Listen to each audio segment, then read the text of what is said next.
ব্রাজিলের Rio de জেনিরোতে চলছে bricks summit. সেখানে যোগ দিয়েছেন প্রধানমন্ত্রী নরেন্দ্র মোদী। রবিবার 17তম ব্রিক্স সম্মেলনে শান্তি ও নিরাপত্তা এবং বৈশ্বিক শাসনের সংস্কার বিষয়ক আলোচনা সভায় পহেলগাঁও হামলা নিয়ে সরব হন তিনি।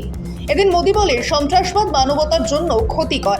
ব্রাজিলের রিও ডি জেনিরোতে ব্রিক্স শীর্ষ সম্মেলনে প্রধানমন্ত্রী নরেন্দ্র মোদী মুখে শোনা গেল পহেলগাঁও হামলার প্রসঙ্গ। তিনি বলেন, পহেলগাঁওতে যে হামলা হয় তা শুধুমাত্র ভারতের ওপর নয়, এটি মানবতার ওপর আঘাত। সন্ত্রাসবাদের মতো বিষয়ে দুমুখ নীতির কোনো স্থান নেই। যদি কোনো দেশ সন্ত্রাসবাদকে প্রত্যক্ষ বা পরোক্ষভাবে সমর্থন করে, তবে তাকে অবশ্যই এর মূল্য চোকাতে হবে।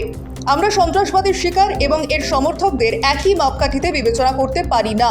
ব্যক্তিগত বা রাজনৈতিক স্বার্থে সন্ত্রাসবাদকে যে কোনো নীরব সমর্থন বা অনুমোদন কোনো মতেই গ্রহণযোগ্য নয়। অপরদিকে ব্রিক্স সামিট চলাকালীন বড়সড় ঘোষণা করলেন মার্কিন প্রেসিডেন্ট ডোনাল্ড ট্রাম্প। স্পষ্ট জানিয়ে দিলেন, ব্রিক্সের সঙ্গে যে সমস্ত দেশ জড়িয়ে থাকবে তাদের ওপর 10% অতিরিক্ত কর চাপানো হবে। নিজস্ব সোশ্যাল মিডিয়া ট্রুথ সোশ্যালে ট্রাম্প পোস্ট করেন, ব্রিক্সের আমেরিকা বিরোধী নীতির সঙ্গে যে দেশ যুক্ত থাকবে তাদের ওপর আরও 10% অতিরিক্ত শুল্ক চাপানো হবে। কোনোভাবেই ওই নীতি পাল্টানো হবে না, কোনো ছাড় দেওয়া হবে না। সকলকে অনেক ধন্যবাদ। তবে আমেরিকা বিরোধী নীতি বলতে ঠিক কি, সেই প্রশ্নের জবাব মেলেনি ট্রাম্পের পোস্টে। প্রসঙ্গত, ব্রিক্স সম্মেলনে যোগ দিতে শনিবার বিকেলে ব্রাজিলে পৌঁছান মোদী। রবিবার সেখানে ভাষণ দিতে গিয়ে দক্ষিণ গোলার্ধের উন্নয়নশীল এবং স্বল্প উন্নত দেশগুলির প্রতি বঞ্চনা হচ্ছে বলে আন্তর্জাতিক সম্মেলনে দাবি করেন মোদী। তিনি জানান, গ্লোবাল সাউথের স্বার্থকে গুরুত্ব দিয়ে দেখা হয় না।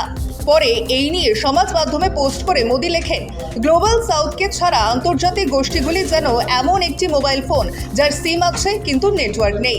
এর কয়েক ঘন্টার মধ্যেই ব্রিক্সের সদস্যদের ওপর শুল্ক বান ছোড়েন Trump. Bureau report, Sky News Bangla.